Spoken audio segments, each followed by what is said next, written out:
Hey guys, welcome back to the channel. In this tutorial, I'm going to show you how to place photo on video in CapCut. So let's get started. Here I have imported my video to CapCut and we're going to practice how we can place photos on this video. So the first thing we can do is click on this plus button. Then you can select photo from your gallery that you want to place the photo on your video.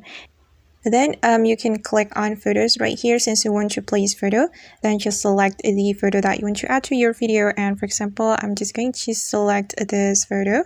Just tap on the photo that you want to place.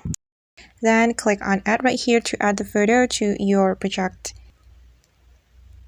Okay guys, and now the photo has been placed to this video, and if you want to overlay the photo, you just need to tap on the photo like this. Then you can click on overlay right here. You have to look for overlay option, and this is the overlay option. Then just click on overlay, and then the photo will be overlaid on your video.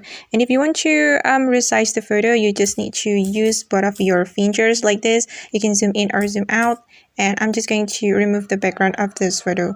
So if you want to remove the background, you just need to click on CapCut right here, then select remove background. Okay, and now the background has been removed, and this is the result, guys. Okay guys, and that's how we can place photo on video in CapCut. I hope this tutorial will be helpful for you. Thank you so much for watching and see you on the next video.